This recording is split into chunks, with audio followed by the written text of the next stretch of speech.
पिराइस के बंदरगाह की ओर जाते हुए सोक्रेट्स और ग्लॉकॉन उत्सव देखने निकले थे। देवी के सम्मान में जुलूस की तैयारी हो रही थी और चारों ओर संगीत, भीड़ और उत्साह का वातावरण था। दृश्य देखकर दोनों लौटने ही वाले थे कि पीछे से आवाज आई। मुड़कर देखा तो पोलमार्चुस का दास दौड़ता हुआ आ रहा था। उसने आदरपूर्वक कहा कि पोलमार्चुस बुला रहे हैं। थोड़ी ही देर में स्वयं पोलमार्चुस भी आ पहुंचा। साथ में एडिमेंटस, नाइसरेटस और अन्य साथी थे।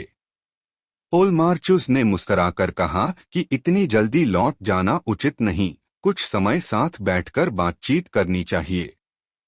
उसके आग्रह में आत्मीयता थी, इसलिए सोक्रेट्स और ग्लॉकॉन उसके साथ चल पड़े। वे सब पोलमार्चुस के घर पहुंचे। भीतर प्रवेश करने पर वहां उसके वृद्ध पिता सेफालस बैठे दिखाई दिए। उनका चेहरा शांत था और उनके व्यवहार में वर्षों के अनुभव की स्थिरता झलक रही थी। उन्होंने सोक्रेट्स का स्वागत किया और प्रसन्नता व्यक्त की कि युवाओं का साथ वृद्धावस्था को सुखद बना देता है। सेफालस ने बातचीत शुरू करते हुए कहा कि लोग अक्सर वृद्धावस्था को कष्टदायक मानते हैं, पर वास्तविक कारण उम्र नहीं बल्कि स्वभाव होता है। जो व्यक्ति जीवन भर संयमित और संतुलित रहा हो, उसके लिए बुढ़ापा भी शांत होता है, और जो असंयमी रहा हो, उसके लिए युवावस्था भी अशांत रहती है। उनकी बातों में ऐसा संतुलन था मानो वे अपने जीवन का निष्कर्ष व्यक्त कर रहे हों। बात धीरे धीरे धन की ओर मुड़ी। सोक्रेट्स ने पूछा कि क्या संपत्ति मनुष्य को संतोष देती है। सेफालस ने उत्तर दिया कि धन का सबसे बड़ा लाभ यह है कि उससे मनुष्य किसी का ऋणी बने बिना जीवन बिता सकता है, और अंत समय में यह चिंता नहीं रहती कि उसने किसी के साथ अन्याय किया है। इसी से चर्चा न्याय के अर्थ पर आ गई। सोक्रेट्स ने पूछा, क्या न्याय का अर्थ केवल इतना है कि मनुष्य सत्य बोले और जो उधार लिया है उसे लौटा दे। सेफालस ने इसे उचित माना, पर सोक्रेट्स ने उदाहरण रखा, यदि कोई मित्र अपना शस्त्र किसी के पास रख जाए और बाद में विक्षिप्त होकर उसे वापस मांगे, तो क्या उसे लौटा देना न्याय होगा?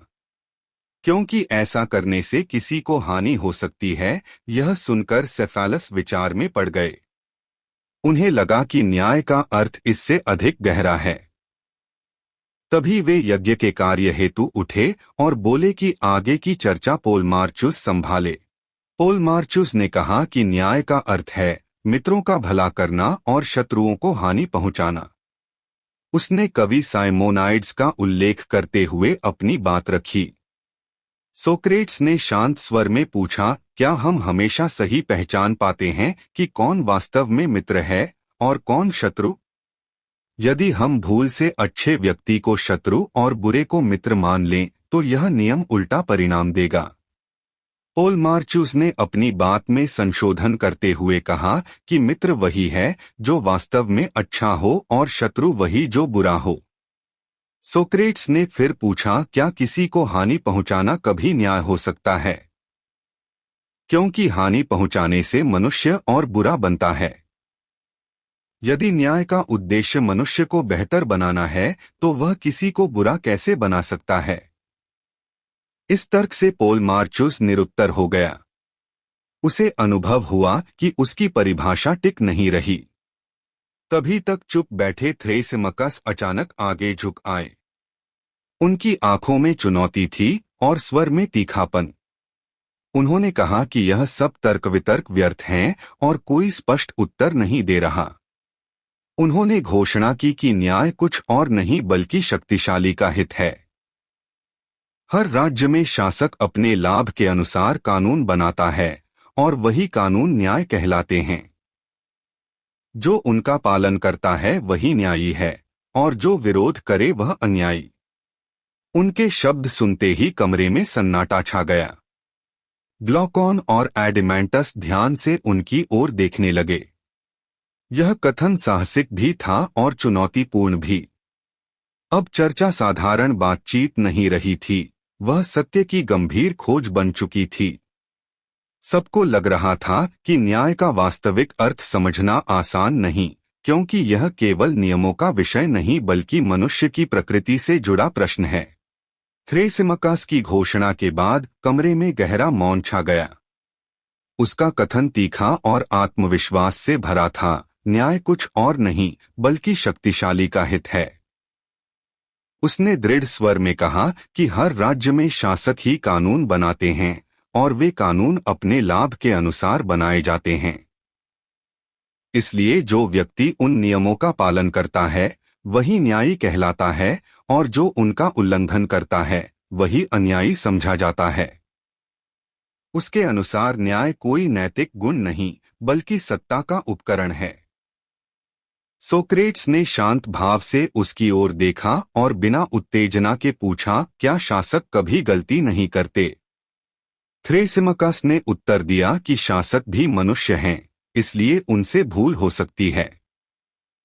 तब सोक्रेट्स ने धीरे से कहा, यदि शासक भूल से ऐसा नियम बना दे जो उनके ही हित के विरुद्ध हो, तो उस नियम का पालन करना न्याय होगा या अन्याय? क्योंकि यदि न्याय शक्तिशाली का हित है, तो शासक के अहित में बना नियम न्याय कैसे हो सकता है? यह सुनकर उपस्थित सभी लोग ध्यान से थ्रेसिमकस की ओर देखने लगे। थ्रेसिमकस ने कुछ क्षण सोचा, फिर बोला कि जब वह शासक की बात करता है तो उसका आशय सच्चे अर्थ में शासक से है, ऐसे शासक से जो शासन की कला जानता हो।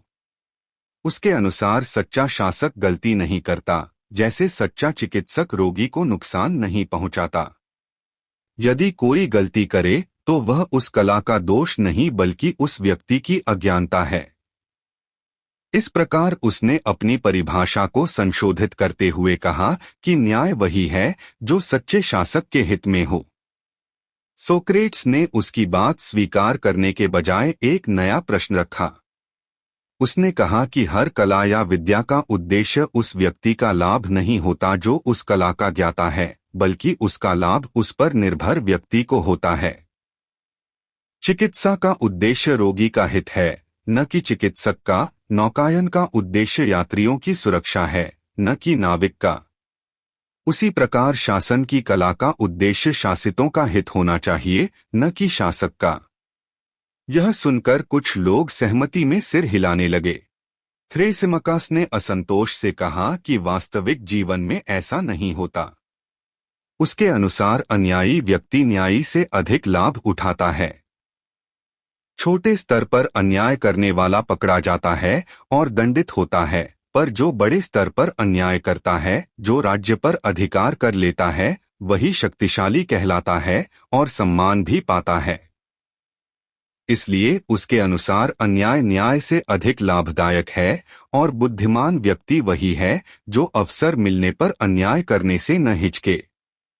सोक्रेट्स ने शांत स्वर में पूछा, क्या अन्याय वास्तव में शक्ति देता है या वह भीतर विभाजन उत्पन्न करता है? उसने कहा कि यदि किसी समूह में सब लोग अन्यायी हों, तो वे आपस में ही संघर्ष करेंगे और उनका उद्देश्य नष्ट हो जाएगा। पर यदि वे न्यायी हों, तो उनमें एकता रहेगी और वे सफल होंगे। इसलिए न्याय समूह में सामंजस्य उत्पन्न करता है और अन्याय कलह।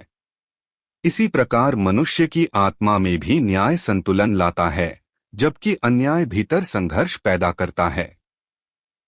थ्रेसिमकस ने उत्तर देने का प्रयास किया, पर उसके तर्क अब पहले जैसे तीखे नहीं रहे। सोक्रेट्स ने आगे कहा कि हर वस्तु का एक विशेष गुण होता है जिससे वह अपना कार्य ठीक से करती है। आंख का गुण देखना है, कान का गुण सुनना है। उसी प्रकार आत्मा का भी एक गुण होना चाहिए जिससे वह जीवन को सही ढंग से चला सके। यदि आत्मा का गुण न्याय है, तो न्यायी आत्मा अपना कार्य उत्तम रूप से करेगी और अन्यायी आत्मा नहीं। इसलिए न्याय आत्मा की उत्कृष्टता है और अन्याय उसकी दुर्बलता। कमरे में बैठे लोग यह सुनकर गंभीर हो गए। अब चर्चा केवल शब्दों की नहीं रही थी, वह मनुष्य के जीवन के मूल प्रश्न को छू रही थी। थ्रेसिमकस, जो आरंभ में अत्यंत आक्रामक था, अब शांत पड़ गया। अंततः उसने अनिच्छा से स्वीकार किया कि उसके तर्क उतने सुदृढ़ नहीं रहे जितने वह समझ रहा था। वातावरण में एक प्रकार की स्पष्टता आ गई, जैसे किसी धुंध के हटने पर दृश्य साफ हो जाए। तभी तक ध्यान से सुन रहे ग्लॉकॉन आगे झुके। उनकी आंखों में जिज्ञासा थी और स्वर में गंभीरता। उन्होंने कहा कि अभी तक जो चर्चा हुई है वह पर्याप्त नहीं है। न्याय की आलोचना तो हुई है और बचाव भी, पर यह सिद्ध नहीं हुआ कि न्याय अपने आप में अच्छा है या केवल उसके परिणाम अच्छे लगते हैं। वे चाहते थे कि न्याय का ऐसा स्पष्टीकरण मिले जो यह दिखाए कि न्याय स्वयं में मूल्यवान है, चाहे उससे कोई बाहरी लाभ मिले या न मिले। उनके यह कहते ही सबकी दृष्टि उनकी ओर मुड़ गई। स्पष्ट था कि अब संवाद एक नए चरण में प्रवेश करने वाला है, जहां प्रश्न केवल यह नहीं रहेगा कि न्याय क्या है, बल्कि यह भी कि मनुष्य को न्यायी क्यों होना चाहिए। कमरे में फिर वही प्रतीक्षा का मौन फैल गया, जैसे सब किसी नए तर्क के जन्म की प्रतीक्षा कर रहे हों। थ्रेसिमाकस के शांत हो जाने के बाद कुछ क्षणों तक कमरे में स्थिरता बनी रही। ऐसा प्रतीत हुआ मानो चर्चा समाप्त हो जाएगी, पर तभी ग्लॉकॉन आगे झुके। उनके चेहरे पर गंभीरता थी और स्वर में स्पष्ट दृढ़ता। उन्होंने कहा कि अभी तक जो तर्क हुए हैं वे संतोषजनक नहीं हैं, क्योंकि न्याय की पूरी तरह रक्षा नहीं हुई। यदि वास्तव में यह सिद्ध करना है कि न्याय अन्याय से श्रेष्ठ है, तो पहले यह समझना होगा कि लोग न्याय को किस प्रकार देखते हैं और क्यों मानते हैं। ग्लॉकॉन ने कहा कि वस्तुओं को 3 प्रकारों में बांटा जा सकता है। कुछ वस्तुएं ऐसी होती हैं जिन्हें हम केवल उनके अपने कारण से चाहते हैं, जैसे आनंद या प्रसन्नता। कुछ ऐसी होती हैं जिन्हें हम उनके परिणाम के कारण चाहते हैं, जैसे औषधि, जिसे हम स्वाद के लिए नहीं बल्कि स्वास्थ्य के लिए लेते हैं।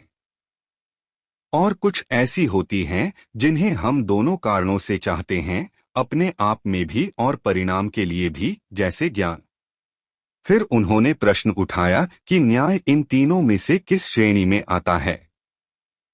सामान्य लोग न्याय को उस वस्तु की तरह मानते हैं जिसे वे केवल परिणाम के कारण स्वीकार करते हैं, क्योंकि वे मानते हैं कि न्याय अपने आप में सुखद नहीं बल्कि मजबूरी है। यह कहकर ग्लॉकॉन ने एक कथा सुनाई। उन्होंने बताया कि प्राचीन काल में जायजेस नाम का एक चरवाहा था जो लीडिया के राजा की सेवा में था। एक दिन भूकंप से धरती फट गई और उसमें एक गुफा का द्वार खुल गया। जिज्ञासावश जायजेस भीतर गया तो उसने देखा कि वहां एक विशालकाय शव पड़ा है और उसकी उंगली में एक स्वर्ण अंगूठी है। उसने वह अंगूठी निकाल ली और बाहर आ गया। कुछ दिनों बाद उसने देखा कि जब वह अंगूठी को उंगली में घुमाकर भीतर की ओर कर देता है तो वह सबकी दृष्टि से अदृश्य हो जाता है, और जब बाहर की ओर करता है तो फिर दिखाई देने लगता है। यह रहस्य समझते ही उसके मन में एक नया विचार आया। वह राजमहल पहुंचा, अदृश्य होकर भीतर गया, रानी से मिला, राजा की हत्या करवाई और स्वयं राज्य का स्वामी बन बैठा। ग्लॉकॉन ने यह कथा सुनाकर कहा कि यदि 2 ऐसी अंगूठियां हों, एक न्यायी व्यक्ति को मिले और दूसरी अन्यायी को, तो दोनों ही अंततः एक जैसा आचरण करेंगे। क्योंकि जब किसी को यह विश्वास हो जाए कि उसे कोई देख नहीं सकता और उसे दंड नहीं मिलेगा, तो वह अपनी इच्छाओं के अनुसार कार्य करेगा।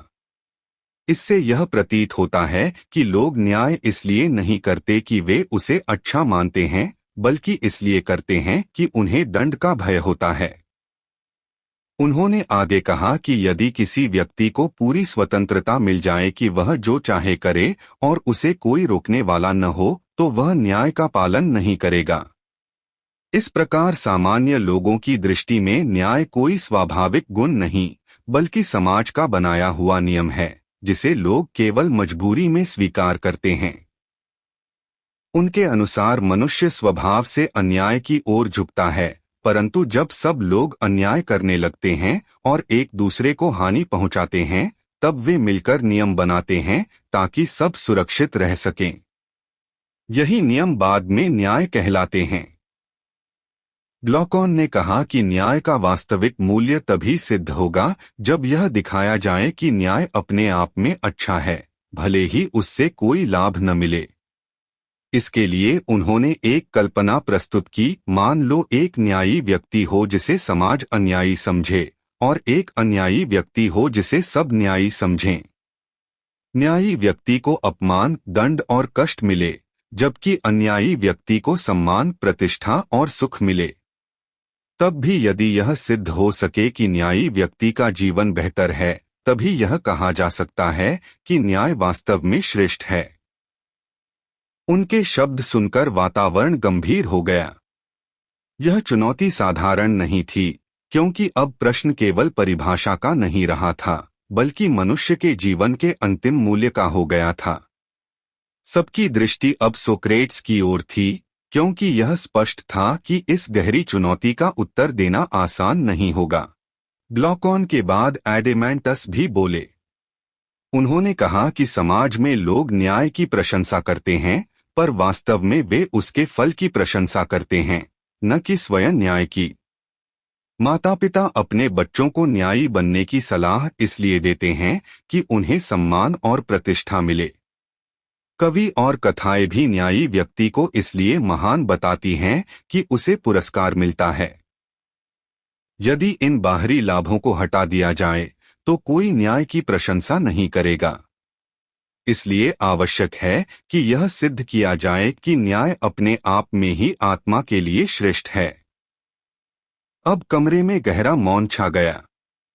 चुनौती पूरी तरह स्पष्ट थी, यह दिखाना कि न्याय अपने आप में अच्छा है, चाहे संसार उसे पहचाने या नहीं। सबकी निगाह सोक्रेट्स पर टिक गई, क्योंकि अब संवाद एक ऐसे मोड़ पर आ चुका था जहां से आगे बढ़ने के लिए साधारण तर्क नहीं, बल्कि गहन दर्शन की आवश्यकता थी। सोक्रेट्स ने धीरे से कहा कि यह कार्य सरल नहीं है, क्योंकि न्याय को समझना ऐसा है जैसे छोटे अक्षरों को पढ़ने के बजाय पहले बड़े अक्षरों को देखा जाए। यदि न्याय को व्यक्ति में समझना कठिन है, तो पहले उसे राज्य में समझना आसान होगा।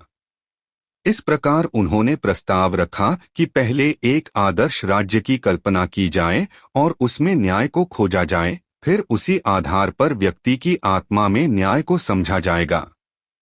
उनकी यह बात सुनकर सबने सहमति जताई।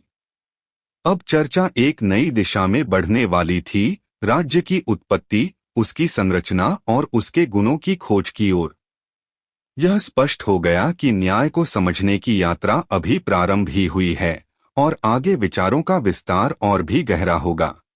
ग्लॉकॉन और एडेमेंटस की चुनौती सुनकर सोक्रेट्स कुछ क्षण विचार में रहे, फिर शांत स्वर में बोले कि न्याय को सीधे व्यक्ति में खोजने के बजाय पहले राज्य में खोजा जाए, क्योंकि राज्य व्यक्ति से बड़ा होता है और बड़े रूप में वस्तु को समझना सरल होता है।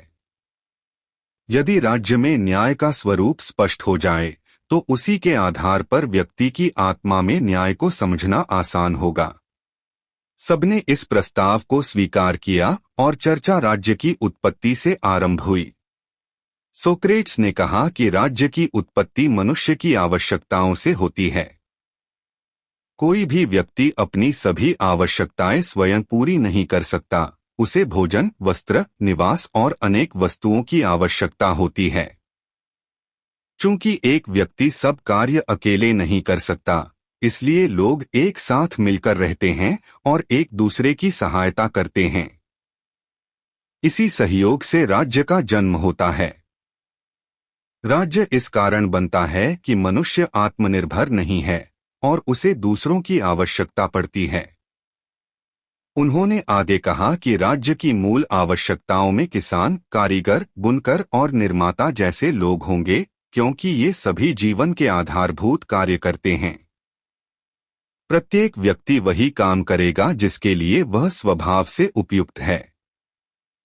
कोई खेती में निपुण होगा, कोई निर्माण में, कोई वस्त्र बनाने में। यदि हर व्यक्ति अपना काम ठीक से करे और दूसरे का काम करने की कोशिश न करे, तो राज्य सुचारू रूप से चल सकता है। यह व्यवस्था स्वाभाविक है, क्योंकि प्रकृति ने मनुष्यों को अलग अलग गुण दिए हैं। ग्लॉकॉन ने ध्यान से सुनते हुए पूछा कि क्या इतना साधारण राज्य पर्याप्त होगा। सोक्रेट्स ने कहा कि ऐसा राज्य सरल और आवश्यकताओं तक सीमित होगा। लोग साधारण भोजन करेंगे, सादा वस्त्र पहनेंगे और शांति से जीवन बिताएंगे। वे एक दूसरे के साथ मिलकर रहेंगे और आवश्यक वस्तुएं साझा करेंगे। यह एक स्वस्थ राज्य होगा क्योंकि इसमें इच्छाएं सीमित होंगी और लोग अपनी आवश्यकताओं से अधिक पाने की लालसा नहीं रखेंगे। पर ग्लॉकॉन मुस्कराया और बोला कि यह तो ऐसा राज्य हुआ जिसमें लोग केवल आवश्यक चीजों पर जीते हैं, जैसे कोई सादा जीवन जीने वाला समुदाय। उसने कहा कि अधिकांश लोग ऐसा जीवन नहीं चाहेंगे। वे स्वादिष्ट भोजन, सुंदर वस्त्र, कला, संगीत और आराम की वस्तुएं भी चाहेंगे। यह सुनकर सोक्रेट्स ने स्वीकार किया कि यदि लोगों की इच्छाएं बढ़ती हैं, तो राज्य का स्वरूप भी बदल जाएगा। अब केवल आवश्यक वस्तुएं पर्याप्त नहीं रहेंगी, विलासिता की वस्तुओं की भी आवश्यकता होगी। इस प्रकार राज्य का विस्तार होगा। इच्छाओं के बढ़ने से राज्य को अधिक भूमि की आवश्यकता होगी, क्योंकि अब उसे अधिक संसाधन चाहिए होंगे। जब राज्य अपनी सीमाओं से अधिक विस्तार चाहेगा, तो पड़ोसी राज्यों से संघर्ष की संभावना उत्पन्न होगी। इस प्रकार युद्ध का जन्म होगा। सोक्रेट्स ने कहा कि युद्ध किसी एक व्यक्ति की इच्छा से नहीं, बल्कि आवश्यकताओं और इच्छाओं के बढ़ने से उत्पन्न होता है। जैसे जैसे इच्छाएं बढ़ती हैं, वैसे वैसे संघर्ष की संभावना भी बढ़ती जाती है। इस स्थिति से निपटने के लिए राज्य को सैनिकों की आवश्यकता होगी, ऐसे लोगों की जो राज्य की रक्षा करें। इन सैनिकों में साहस, शक्ति और तेज बुद्धि होनी चाहिए। सोक्रेट्स ने कहा कि एक अच्छे रक्षक का स्वभाव ऐसा होना चाहिए कि वह शत्रुओं के प्रति कठोर हो, पर अपने नागरिकों के प्रति नम्र और दयालु रहे। यह संतुलन आसान नहीं, क्योंकि स्वभाव से कठोर व्यक्ति अक्सर सबके प्रति कठोर हो जाता है। इसलिए सैनिकों का चयन सावधानी से होना चाहिए। एडेमेंटस ने पूछा कि ऐसे रक्षक तैयार कैसे किए जाएंगे। सोक्रेट्स ने उत्तर दिया कि उनके लिए शिक्षा सबसे महत्वपूर्ण है। शिक्षा के दो मुख्य भाग होंगे, संगीत और व्यायाम। संगीत से उनका मन और स्वभाव संतुलित बनेगा, जबकि व्यायाम से उनका शरीर मजबूत होगा। यदि केवल व्यायाम हो और संगीत न हो, तो स्वभाव कठोर और असंवेदनशील बन सकता है, और यदि केवल संगीत हो और व्यायाम न हो, तो स्वभाव कमजोर और आलसी हो सकता है। इसलिए दोनों का संतुलन आवश्यक है। उन्होंने कहा कि बचपन से ही रक्षकों को सही प्रकार की कथाएं और कहानियां सुनाई जानी चाहिए, क्योंकि बाल मन जो सुनता है वही उसके चरित्र में बस जाता है। यदि उन्हें ऐसी कहानियां सुनाई जाएं जिनमें देवताओं या नायकों को अनैतिक या दुर्बल दिखाया जाए, तो उनका चरित्र भी वैसा ही बन सकता है। इसलिए शिक्षा में केवल वही कथाएं शामिल होनी चाहिए जो साहस, संयम और सत्यनिष्ठा को बढ़ावा दें। यह विचार सुनकर उपस्थित सभी लोग गंभीर हो गए। अब चर्चा स्पष्ट रूप से एक नए चरण में प्रवेश कर चुकी थी। पहले जहां न्याय की परिभाषा पर तर्क हो रहे थे, अब वहां राज्य की संरचना, शिक्षा और मनुष्य के स्वभाव की गहराई पर विचार हो रहा था। सबको महसूस होने लगा कि न्याय को समझने की यात्रा वास्तव में समाज और आत्मा की पूरी रचना को समझने की यात्रा है। सोक्रेट्स ने अंत में कहा कि जब राज्य की रचना पूरी तरह समझ ली जाएगी, उसके वर्ग, उसकी शिक्षा और उसके गुण, तब उसमें न्याय को पहचानना संभव होगा। यह वैसा ही होगा जैसे किसी चित्र में पहले पूरा दृश्य बनाया जाए और फिर उसमें किसी एक रंग को पहचाना जाए। इस प्रकार न्याय की खोज अभी जारी है और आगे की चर्चा राज्य की संरचना को और स्पष्ट करेगी। राज्य की मूल रचना स्पष्ट होने के बाद सोक्रेट्स ने चर्चा को आगे बढ़ाते हुए कहा कि यदि रक्षक वर्ग को सही ढंग से तैयार नहीं किया गया, तो पूरा राज्य असंतुलित हो सकता है। इसलिए सबसे महत्वपूर्ण प्रश्न यह है कि रक्षकों को कैसी शिक्षा दी जाए। शिक्षा केवल ज्ञान देने का साधन नहीं, बल्कि चरित्र गढ़ने की प्रक्रिया है। यदि प्रारंभ से ही उनके मन में सही विचार स्थापित किए जाएं, तो वे स्वभाव से ही न्यायप्रिय और संतुलित बनेंगे। उन्होंने कहा कि शिक्षा का प्रारंभ बचपन से होना चाहिए, क्योंकि बालक का मन मोम की तरह होता है, जो रूप उस पर प्रारंभ में अंकित होता है वही स्थायी हो जाता है। इसलिए बच्चों को जो कथाएं सुनाई जाती हैं, वे अत्यंत सावधानी से चुनी जानी चाहिए। यदि कथाओं में देवताओं या महान व्यक्तियों को छल, भय या अन्याय करते हुए दिखाया जाए, तो बालक यह मानने लगेंगे कि ऐसा आचरण उचित है। इसलिए ऐसी कथाओं को हटाना आवश्यक है जो चरित्र को दुर्बल बनाती हैं। यह बात सुनकर एडिमेंटस ने पूछा कि क्या इसका अर्थ यह है कि प्रसिद्ध कवियों की रचनाएं भी हटानी पड़ेंगी यदि उनमें अनुचित चित्रण हो? सोक्रेट्स ने उत्तर दिया कि उद्देश्य कवियों का विरोध करना नहीं, बल्कि सत्य और नैतिकता की रक्षा करना है। यदि किसी कथा में देवताओं को झूठ बोलते, रूप बदलते या अन्याय करते दिखाया जाए, तो वह कथा बच्चों के लिए उपयुक्त नहीं है।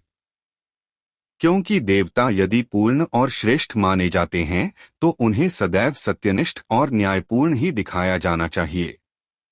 उन्होंने आगे कहा कि बच्चों को यह विश्वास सिखाया जाना चाहिए कि अच्छाई सदैव सम्मानित होती है और बुराई अंततः दंडित होती है। यदि उन्हें यह सिखाया जाए कि अन्यायी व्यक्ति भी सुखी रह सकता है, तो उनके मन में न्याय के प्रति सम्मान नहीं रहेगा। इसलिए शिक्षा का उद्देश्य केवल मनोरंजन नहीं, बल्कि आत्मा को सही दिशा देना होना चाहिए।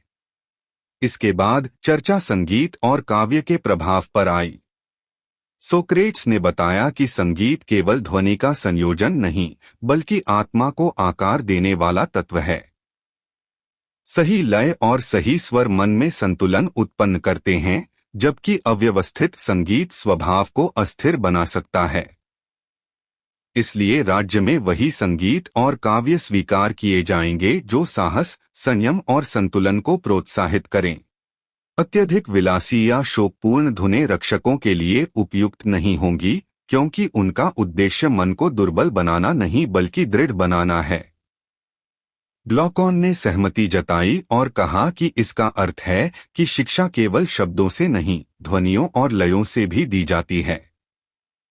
सोक्रेट्स ने उत्तर दिया कि वास्तव में यही सत्य है। मनुष्य का स्वभाव उस वातावरण से बनता है जिसमें वह पलता है। यदि चारों ओर संतुलन, सौंदर्य और अनुशासन हो, तो मन भी वैसा ही बनता है। इसलिए रक्षकों के चारों ओर ऐसा वातावरण होना चाहिए जो उनके चरित्र को श्रेष्ठ बनाए। इसके बाद उन्होंने व्यायाम की भूमिका समझाई। उन्होंने कहा कि शरीर की शक्ति भी उतनी ही आवश्यक है जितनी मन की संतुलित अवस्था। यदि कोई व्यक्ति केवल संगीत में रुचि रखे और व्यायाम न करे, तो उसका स्वभाव अत्यधिक कोमल हो सकता है, और यदि कोई केवल व्यायाम करे और संगीत से दूर रहे, तो उसका स्वभाव कठोर हो सकता है। इसलिए दोनों का संतुलन आवश्यक है, जिससे रक्षक एक साथ दृढ़ और संवेदनशील बन सकें। चर्चा आगे बढ़ी तो सोक्रेट्स ने कहा कि रक्षकों के जीवन में अनुशासन अत्यंत महत्वपूर्ण होगा। उन्हें विलासिता से दूर रखा जाएगा, क्योंकि विलासिता मनुष्य को आलसी और निर्बल बना देती है। उनका भोजन सादा होगा, जीवन सरल होगा, और उनका ध्यान केवल राज्य की रक्षा और कर्तव्य पर केंद्रित रहेगा।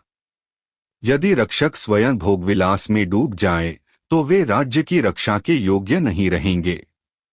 यह विचार सुनकर उपस्थित सभी लोग समझने लगे कि राज्य की सुरक्षा केवल हथियारों से नहीं, बल्कि चरित्र से होती है। एक ऐसा रक्षक जो भीतर से संयमित और न्यायप्रिय हो, वही वास्तविक सुरक्षा दे सकता है। इसलिए शिक्षा का उद्देश्य केवल ज्ञान देना नहीं, बल्कि आत्मा को इस प्रकार गढ़ना है कि वह स्वभाव से ही सत्य और न्याय की ओर झुकी रहे। अंत में सोक्रेट्स ने कहा कि जब रक्षकों की शिक्षा पूरी तरह व्यवस्थित हो जाएगी और उनका चरित्र दृढ़ बन जाएगा, तब राज्य की संरचना स्थिर हो जाएगी। उस समय राज्य में प्रत्येक वर्ग अपना कार्य करेगा और किसी प्रकार का आंतरिक संघर्ष नहीं रहेगा। इसी संतुलन में न्याय की झलक दिखाई देगी, क्योंकि जहां हर भाग अपना कार्य ठीक से करता है, वहीं समग्र व्यवस्था सुचारू रहती है। कमरे में उपस्थित सभी लोग अब यह अनुभव करने लगे थे कि न्याय की खोज वास्तव में शिक्षा, स्वभाव और व्यवस्था की खोज है। यह केवल किसी नियम का नाम नहीं, बल्कि जीवन की समग्र संरचना का गुण है। चर्चा धीरे धीरे उस बिंदु की ओर बढ़ रही थी जहां राज्य की पूर्ण रूपरेखा सामने आएगी और उसके भीतर न्याय का स्थान स्पष्ट होगा। रक्षकों की शिक्षा और स्वभाव पर विचार करने के बाद सोक्रेट्स ने कहा कि अब यह समझना आवश्यक है कि उनका जीवन कैसा होगा। यदि रक्षक स्वयं लालच, धन या निजी स्वार्थ में उलझ जाएं, तो वे राज्य के सच्चे संरक्षक नहीं रह सकते। इसलिए उनका जीवन साधारण और संयमित होना चाहिए। उन्होंने स्पष्ट किया कि रक्षकों को निजी संपत्ति रखने की अनुमति नहीं होगी। उनके पास न तो निजी भूमि होगी, न सोना चांदी, और न ही ऐसा कोई धन जिसे वे अपना कह सकें। यह सुनकर एडिमेंटस ने आश्चर्य से पूछा कि यदि रक्षकों के पास कुछ भी निजी नहीं होगा, तो वे सुखी कैसे रहेंगे? सोक्रेट्स ने उत्तर दिया कि सच्चा सुख धन या विलासिता से नहीं, बल्कि आत्मा के संतुलन से मिलता है। रक्षक का उद्देश्य व्यक्तिगत सुख नहीं, बल्कि पूरे राज्य का कल्याण है। यदि राज्य समृद्ध और संतुलित रहेगा, तो रक्षक भी उसी संतुलन का भाग होंगे। पर यदि उन्हें व्यक्तिगत संपत्ति मिल जाए, तो वे धीरे धीरे अपने हित को राज्य के हित से ऊपर रखने लगेंगे, और यही राज्य के पतन का कारण बन सकता है। उन्होंने कहा कि रक्षक एक साथ रहेंगे, सामूहिक भोजन करेंगे और समान जीवन जिएंगे। उनका निवास साधारण होगा, वस्त्र सादे होंगे और जीवन अनुशासित होगा। वे सैनिकों की तरह रहेंगे, जिनका ध्यान केवल अपने कर्तव्य पर होता है। इस प्रकार उनका मन निजी इच्छाओं से मुक्त रहेगा और वे निष्पक्ष होकर राज्य की रक्षा कर सकेंगे। यदि रक्षक धन इकट्ठा करने लगें, तो वे रक्षक नहीं बल्कि स्वामी बन जाएंगे, और तब राज्य की रक्षा के बजाय उसका शोषण करेंगे। ग्लॉकॉन ने कहा कि इस प्रकार तो रक्षक किसी तपस्वी की तरह जीवन जिएंगे। सोक्रेट्स ने उत्तर दिया कि यह तपस्या नहीं बल्कि संतुलन है। रक्षक का जीवन कठिन अवश्य होगा, पर वही राज्य की स्थिरता का आधार बनेगा। उन्होंने समझाया कि राज्य तभी टिक सकता है जब उसका प्रत्येक वर्ग अपने कार्य में संतुष्ट रहे, किसान खेती में, कारीगर अपने शिल्प में और रक्षक सुरक्षा में। यदि कोई वर्ग दूसरे का कार्य करने लगे, तो व्यवस्था टूट जाएगी। इसके बाद चर्चा राज्य के आकार और एकता पर पहुंची। सोक्रेट्स ने कहा कि राज्य न बहुत छोटा होना चाहिए, न अत्यधिक बड़ा। बहुत छोटा राज्य आत्मनिर्भर नहीं होगा और बहुत बड़ा राज्य एकता खो देगा। आदर्श राज्य वही है जिसमें लोग एक दूसरे को पहचानते हों और एक ही उद्देश्य से जुड़े हों। राज्य की सबसे बड़ी शक्ति उसकी एकता है। जहां लोग स्वयं को अलग अलग समझते हैं, वहां संघर्ष उत्पन्न होता है, और जहां सब स्वयं को एक मानते हैं, वहां स्थिरता रहती है। उन्होंने आगे कहा कि राज्य का वास्तविक लक्ष्य यह नहीं होना चाहिए कि वह अत्यधिक धनवान बन जाए, बल्कि यह होना चाहिए कि वह न्यायपूर्ण और संतुलित रहे। अत्यधिक धन और अत्यधिक गरीबी दोनों ही राज्य के लिए हानिकारक हैं। धन विलासिता और आलस्य लाता है, जबकि गरीबी असंतोष और अपराध को जन्म देती है। इसलिए राज्य को इन दोनों अतियों से बचाना चाहिए। चर्चा आगे बढ़ी तो सोक्रेट्स ने कहा कि अब तक राज्य की मूल संरचना तैयार हो चुकी है, उत्पादक वर्ग, रक्षक वर्ग और उनके नियम। अब अगला चरण यह समझना है कि इस संरचना में गुण कैसे प्रकट होंगे।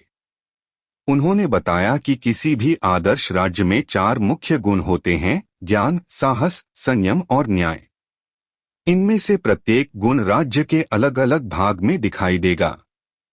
ज्ञान शासकों में, साहस रक्षकों में, संयम पूरे राज्य में और न्याय उस समग्र व्यवस्था में होगा जहां हर वर्ग अपना कार्य ठीक से करता है।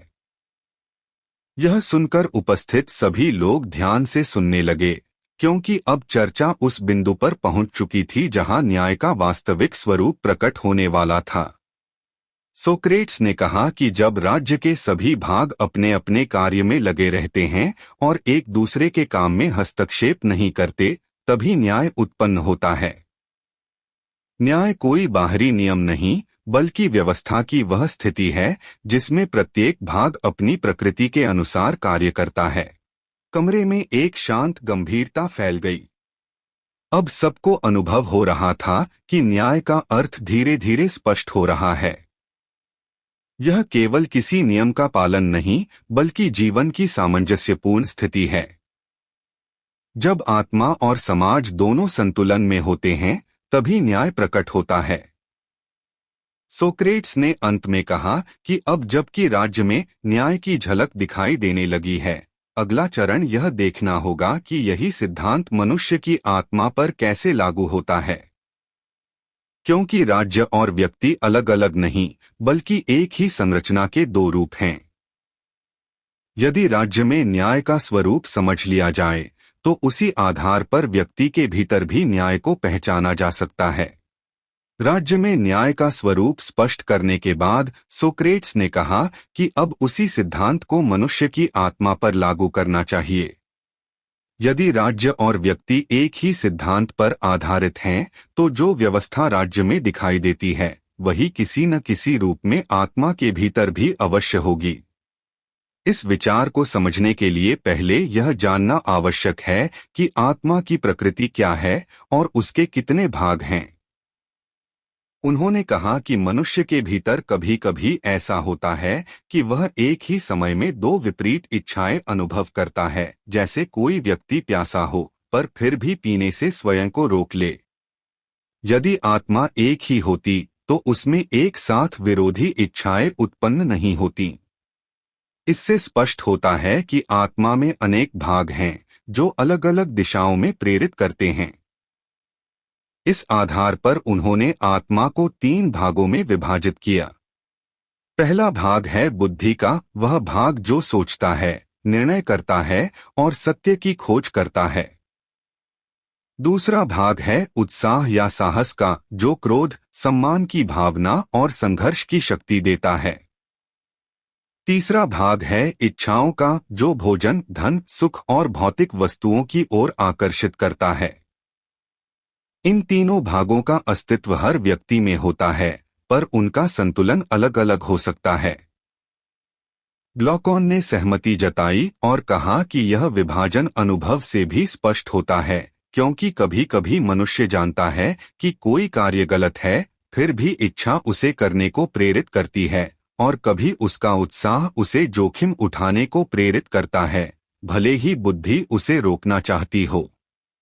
सोक्रेट्स ने कहा कि यही तीन भागों का अंतर है। बुद्धि मार्ग दिखाती है, उत्साह शक्ति देता है और इच्छा आकर्षण पैदा करती है। अब उन्होंने इन तीनों भागों और राज्य के वर्गों के बीच समानता दिखाई।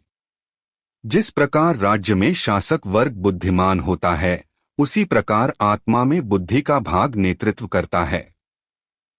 जिस प्रकार रक्षक वर्ग साहस का प्रतीक है, उसी प्रकार आत्मा का उत्साही भाग साहस का स्रोत है। और जिस प्रकार उत्पादक वर्ग आवश्यक वस्तुएं प्रदान करता है, उसी प्रकार आत्मा का इच्छात्मक भाग जीवन की आवश्यकताओं और इच्छाओं को पूरा करने की ओर प्रेरित करता है। उन्होंने कहा कि जैसे राज्य में न्याय तब उत्पन्न होता है जब हर वर्ग अपना कार्य ठीक से करता है, वैसे ही आत्मा में न्याय तब उत्पन्न होता है जब उसके तीनों भाग अपने अपने स्थान पर रहते हैं और बुद्धि का भाग नेतृत्व करता है। यदि इच्छाएं बुद्धि पर हावी हो जाए तो व्यक्ति असंतुलित हो जाता है, और यदि उत्साह नियंत्रण से बाहर हो जाए तो व्यक्ति उग्र और हिंसक बन सकता है। इसलिए आत्मा का संतुलन तभी संभव है जब बुद्धि शासन करे, उत्साह उसका सहयोग करे और इच्छाएं संयमित रहें। यह सुनकर एडिमेंटस ने पूछा कि क्या यही स्थिति न्यायी व्यक्ति की पहचान है। सोक्रेट्स ने उत्तर दिया कि हाँ, न्यायी व्यक्ति वही है जिसकी आत्मा में यह संतुलन स्थापित हो चुका हो। उसमें कोई आंतरिक संघर्ष नहीं होता, क्योंकि उसके सभी भाग एक ही दिशा में कार्य करते हैं।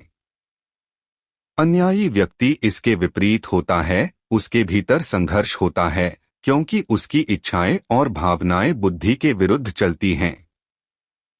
उन्होंने आगे कहा कि इस प्रकार न्याय बाहरी आचरण का नहीं, बल्कि आत्मा की स्थिति का नाम है।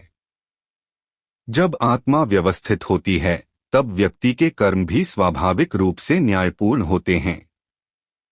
इसलिए न्याय का असली स्थान कानूनों में नहीं, बल्कि मनुष्य के भीतर है।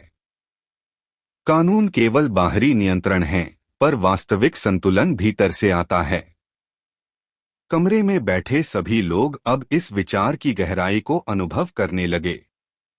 उन्हें लगा कि न्याय का अर्थ पहले से कहीं अधिक स्पष्ट हो गया है। यह केवल सामाजिक नियम नहीं, बल्कि जीवन का आंतरिक सामंजस्य है। सोक्रेट्स ने कहा कि इसी कारण न्यायी व्यक्ति वास्तव में सुखी होता है, क्योंकि उसकी आत्मा में शांति होती है, जबकि अन्यायी व्यक्ति भीतर से अशांत रहता है, चाहे बाहर से वह सफल क्यों न दिखाई दे। उन्होंने यह भी जोड़ा कि जैसे शरीर के लिए स्वास्थ्य आवश्यक है, वैसे ही आत्मा के लिए न्याय आवश्यक है। स्वस्थ शरीर अपने कार्य ठीक से करता है और रोगी शरीर नहीं। उसी प्रकार न्यायी आत्मा संतुलित रहती है और अन्यायी आत्मा विकृत हो जाती है। इसलिए न्याय केवल नैतिक आदर्श नहीं, बल्कि आत्मा का स्वास्थ्य है। अब तक उपस्थित सभी को यह अनुभव हो चुका था कि चर्चा एक अत्यंत महत्वपूर्ण निष्कर्ष तक पहुंच गई है। न्याय का वास्तविक स्वरूप बाहरी व्यवस्था से अधिक आंतरिक संतुलन में है। पर सोक्रेट्स ने कहा कि यात्रा अभी समाप्त नहीं हुई, क्योंकि अब यह समझना शेष है कि ज्ञान का सर्वोच्च रूप क्या है और शासक को कैसा होना चाहिए, ताकि राज्य और व्यक्ति दोनों पूर्णता की ओर बढ़ सकें। आत्मा और राज्य के स्वरूप को स्पष्ट करने के बाद सोक्रेट्स ने कहा कि अब सबसे महत्वपूर्ण प्रश्न यह है कि राज्य का शासन किसके हाथ में होना चाहिए, क्योंकि यदि शासक ही सही न हो तो चाहे नियम कितने ही अच्छे क्यों न हो, राज्य स्थिर नहीं रह सकता। इस पर ग्लॉकॉन ने उत्सुकता से पूछा कि आदर्श शासक कैसा होना चाहिए। सोक्रेट्स ने उत्तर दिया, शासन उसी के हाथ में होना चाहिए जो वास्तव में ज्ञान को जानता हो, अर्थात सच्चा दार्शनिक।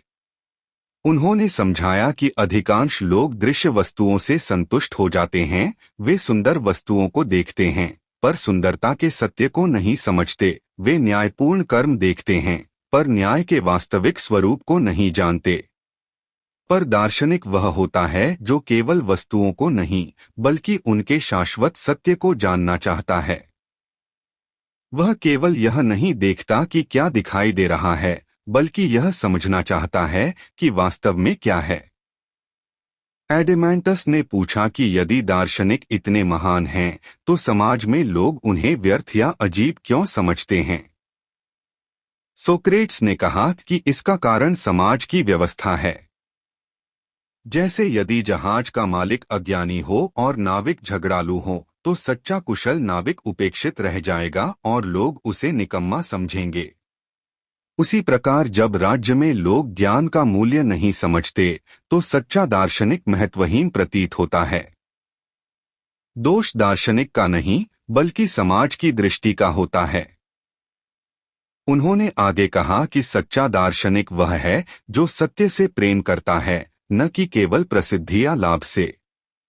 उसका मन स्थिर होता है, वह छलकपट से दूर रहता है और उसकी बुद्धि वस्तुओं के वास्तविक स्वरूप को जानने की इच्छा रखती है। ऐसे व्यक्ति में स्वाभाविक रूप से संयम, साहस और न्याय के गुण होते हैं, क्योंकि उसका लक्ष्य बाहरी सुख नहीं बल्कि सत्य का ज्ञान होता है। अब सोक्रेट्स ने ज्ञान के सर्वोच्च रूप का वर्णन किया। उन्होंने कहा कि सभी ज्ञानों से ऊपर एक ज्ञान है, सर्वोच्च सत्य का ज्ञान, जिसे समझे बिना कोई भी अन्य ज्ञान पूर्ण नहीं होता। इसे उन्होंने सूर्य के उदाहरण से समझाया। जैसे सूर्य प्रकाश देता है और उसी प्रकाश से आंखें वस्तुओं को देख पाती हैं, वैसे ही सर्वोच्च सत्य बुद्धि को प्रकाश देता है और उसी से वह सब कुछ समझ पाती है। बिना सूर्य के आंखें देखने में असमर्थ होती हैं, उसी प्रकार बिना सर्वोच्च सत्य के बुद्धि समझने में असमर्थ रहती है। इस उदाहरण को सुनकर ग्लॉकॉन ने कहा कि यह तुलना अत्यंत गहरी है। सोक्रेट्स ने आगे कहा कि जिस प्रकार सूर्य दृश्य जगत का स्रोत है, उसी प्रकार सर्वोच्च सत्य बुद्धि के जगत का स्रोत है। जो व्यक्ति इस सत्य को जान लेता है, वही वास्तव में बुद्धिमान कहलाता है और वही राज्य का सच्चा मार्गदर्शक हो सकता है। क्योंकि जो सत्य को जानता है, वही सही निर्णय कर सकता है। उन्होंने कहा कि यदि राज्य में ऐसे दार्शनिक शासक हों, तो राज्य न्यायपूर्ण और स्थिर रहेगा। पर यदि शासन उन लोगों के हाथ में हो जो केवल धन या शक्ति चाहते हैं, तो राज्य में संघर्ष और अन्याय बढ़ेगा। इसलिए आदर्श राज्य वही है जहां दार्शनिक शासक हों या शासक दार्शनिक बन जाएं। जब तक ऐसा नहीं होगा, तब तक राज्यों की समस्याएं समाप्त नहीं होंगी। यह विचार सुनकर उपस्थित लोग कुछ क्षण मौन रहे। उन्हें यह स्पष्ट हो गया कि यह कथन साधारण नहीं बल्कि अत्यंत गहरा है। सोक्रेट्स का आशय यह नहीं था कि हर दार्शनिक को राजा बनना चाहिए, बल्कि यह कि शासन उसी के हाथ में होना चाहिए जो सत्य को जानता हो और निजी स्वार्थ से मुक्त हो। ऐसा व्यक्ति ही राज्य के हित को व्यक्तिगत हित से ऊपर रख सकता है। उन्होंने आगे कहा कि ऐसे शासकों को तैयार करने के लिए विशेष शिक्षा की आवश्यकता होगी। उन्हें बचपन से ही सत्य की खोज, तर्क, गणित और दर्शन का अभ्यास कराया जाएगा, ताकि उनका मन स्थिर और बुद्धि प्रखर बने। केवल वही व्यक्ति शासन के योग्य होगा जो परीक्षा और अनुभव के बाद सिद्ध हो जाए कि वह ज्ञान और चरित्र दोनों में श्रेष्ठ है। कमरे में बैठे सभी लोग अब इस विचार की गंभीरता को समझ रहे थे। यह स्पष्ट हो गया था कि न्यायपूर्ण राज्य का रहस्य केवल नियमों में नहीं, बल्कि शासक के स्वभाव में छिपा है। यदि शासक का मन संतुलित और सत्यप्रिय हो, तो राज्य भी संतुलित रहेगा, और यदि शासक स्वार्थी हो, तो राज्य भी भ्रष्ट हो जाएगा। अंत में सोक्रेट्स ने कहा कि दार्शनिक शासक वही है जो सत्य को देख चुका हो और फिर वापस लोगों के बीच लौटकर उनका मार्गदर्शन करे। वह शासन को बोझ समझेगा, न कि पुरस्कार, और इसी कारण वह शासन के योग्य होगा। जो व्यक्ति शासन की इच्छा से शासन चाहता है, वह उपयुक्त नहीं, पर जो केवल कर्तव्य के कारण शासन स्वीकार करे, वही सर्वोत्तम शासक है। दार्शनिक शासक की आवश्यकता स्पष्ट करने के बाद सोक्रेट्स ने कहा कि अब वह एक रूपक के माध्यम से ज्ञान और अज्ञान के अंतर को समझाना चाहता है।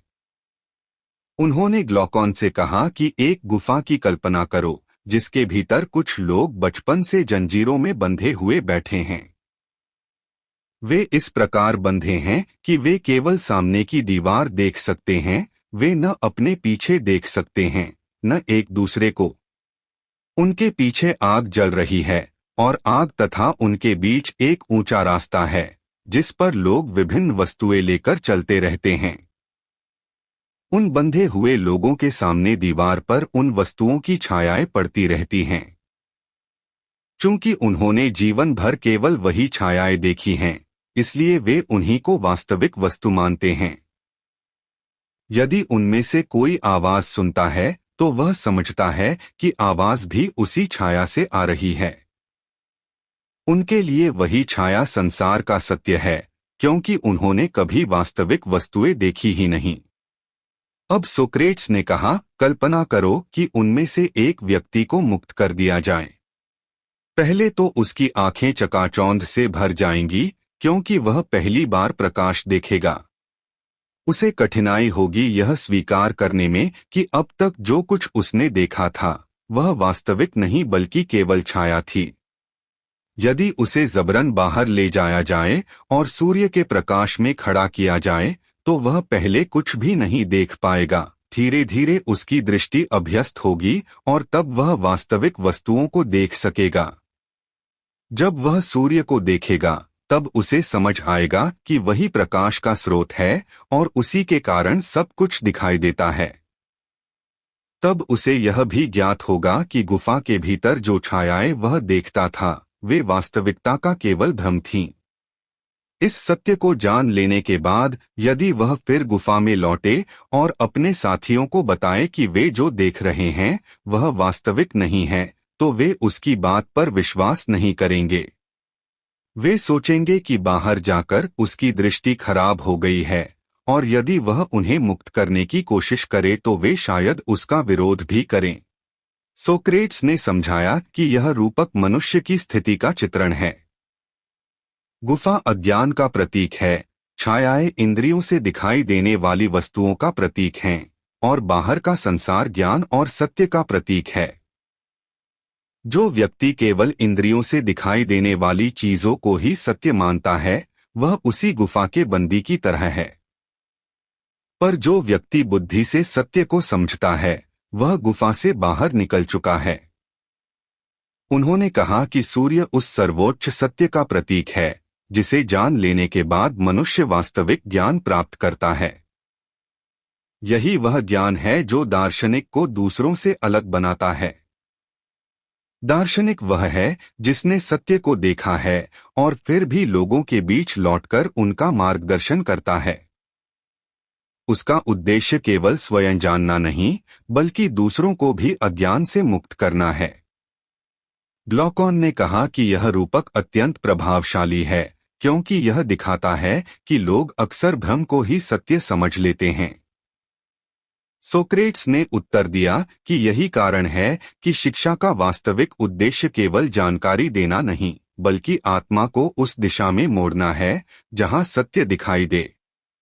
शिक्षा का अर्थ किसी को ज्ञान भरना नहीं बल्कि उसकी दृष्टि को अंधकार से प्रकाश की ओर मोड़ना है।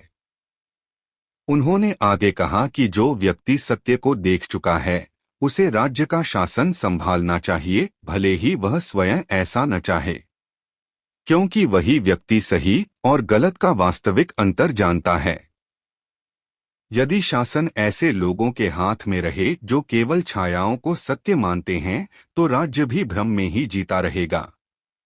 इसलिए दार्शनिक शासक आवश्यक है, वह जो प्रकाश देख चुका हो। अब उपस्थित सभी लोगों को यह समझ में आने लगा कि दार्शनिक का महत्व क्यों है। वह केवल विचारक नहीं बल्कि मार्गदर्शक है। जैसे अंधेरे कमरे में दीपक रखने वाला व्यक्ति सबको रास्ता दिखाता है, वैसे ही सत्य को जानने वाला व्यक्ति समाज को दिशा देता है। सोक्रेट्स ने अंत में कहा कि ज्ञान की ओर बढ़ना कठिन है क्योंकि सत्य की रोशनी पहले चुभती है, पर एक बार जब आंखें अभ्यस्त हो जाती हैं तब वही प्रकाश सबसे सुंदर प्रतीत होता है। इसलिए जो व्यक्ति शिक्षा के कठिन मार्ग से गुजरता है वही वास्तविक स्वतंत्रता प्राप्त करता है। यही स्वतंत्रता उसे न्यायपूर्ण जीवन जीने योग्य बनाती है। कमरे में गहरा मौन छा गया।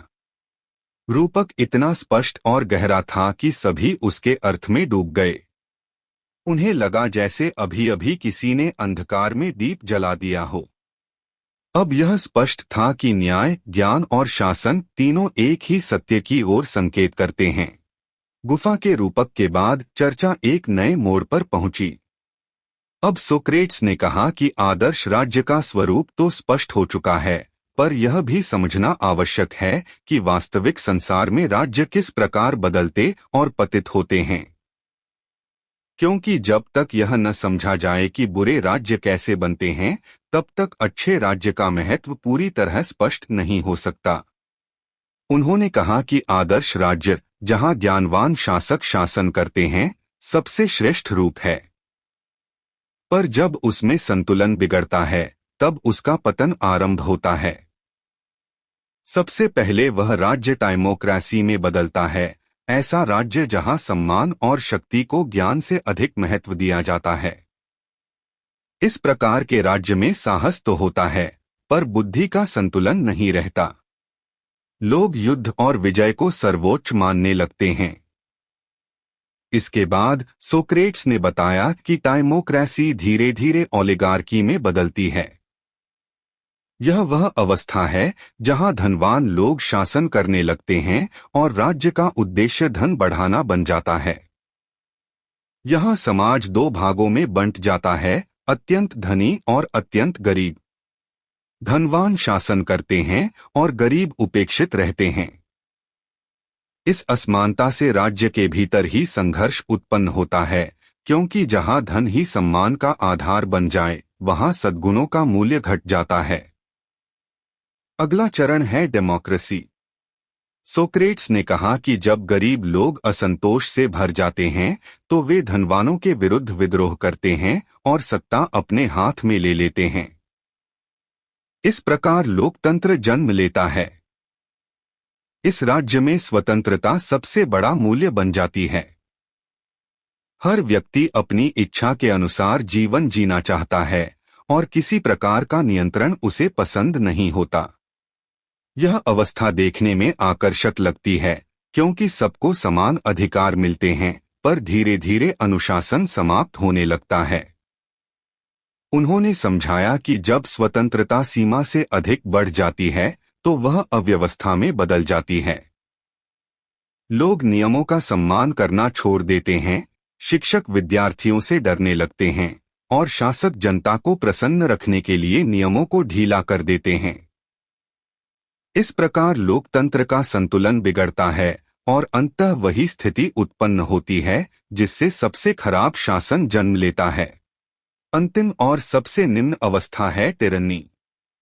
सोक्रेट्स ने कहा कि जब स्वतंत्रता अराजकता में बदल जाती है तो लोग सुरक्षा के लिए किसी एक शक्तिशाली व्यक्ति को सत्ता दे देते हैं। वही व्यक्ति धीरे धीरे अत्याचारी शासक बन जाता है। प्रारंभ में वह जनता का हितैषी प्रतीत होता है, पर धीरे धीरे वह अपनी शक्ति बनाए रखने के लिए लोगों को दबाने लगता है। इस प्रकार लोकतंत्र से तानाशाही उत्पन्न होती है। उन्होंने यह भी बताया कि जैसे राज्य बदलते हैं वैसे ही मनुष्य का स्वभाव भी बदलता है। टाइमोक्रेटिक व्यक्ति सम्मान का प्रेमी होता है, ओलिगार्किक व्यक्ति धन का प्रेमी, डेमोक्रेटिक व्यक्ति इच्छाओं का अनुयायी और टायरानिकल व्यक्ति अपनी वासनाओं का दास बन जाता है। इस तुलना से स्पष्ट होता है कि राज्य और व्यक्ति का स्वभाव एक दूसरे का प्रतिबिंब हैं। ग्लॉकॉन ने पूछा कि इन सब में सबसे दुखी कौन है? सोक्रेट्स ने उत्तर दिया कि सबसे दुखी तानाशाह होता है, क्योंकि वह बाहर से शक्तिशाली दिखाई देता है पर भीतर से भय और असंतोष से भरा रहता है। वह किसी पर विश्वास नहीं कर सकता और सदैव आशंका में जीता है। इसके विपरीत न्यायी व्यक्ति भीतर से शांत रहता है, क्योंकि उसकी आत्मा संतुलित होती है। उन्होंने कहा कि न्यायी व्यक्ति का जीवन वास्तव में अधिक सुखी है, क्योंकि उसका मन व्यवस्थित है। अन्यायी व्यक्ति का जीवन बाहर से आकर्षक लग सकता है, पर भीतर से वह अशांत रहता है। जैसे रोगी शरीर बाहरी सजावट से स्वस्थ नहीं हो सकता, वैसे ही अन्यायी आत्मा बाहरी सफलता से सुखी नहीं हो सकती। इसलिए न्याय केवल नैतिक आदर्श नहीं, बल्कि वास्तविक सुख का स्रोत है। चर्चा के अंतिम चरण में सोक्रेट्स ने कहा कि मनुष्य को अपने जीवन में सदैव न्याय और सत्य का अनुसरण करना चाहिए, चाहे परिस्थितियां कैसी भी हों, क्योंकि अंततः आत्मा की स्थिति ही सबसे महत्वपूर्ण है। बाहरी संपत्ति, शक्ति और प्रतिष्ठा क्षणिक हैं, पर आत्मा का गुण स्थायी है। जिसने आत्मा को न्यायपूर्ण बना लिया, उसने जीवन का सर्वोच्च लक्ष्य प्राप्त कर लिया। कमरे में बैठे सभी लोग अब गहरे चिंतन में डूब गए। यात्रा की शुरुआत एक साधारण प्रश्न से हुई थी, न्याय क्या है? और अब वे इस निष्कर्ष पर पहुंचे थे कि न्याय केवल समाज का नियम नहीं, बल्कि जीवन का मूल सत्य है। यह आत्मा का संतुलन है, राज्य की व्यवस्था है।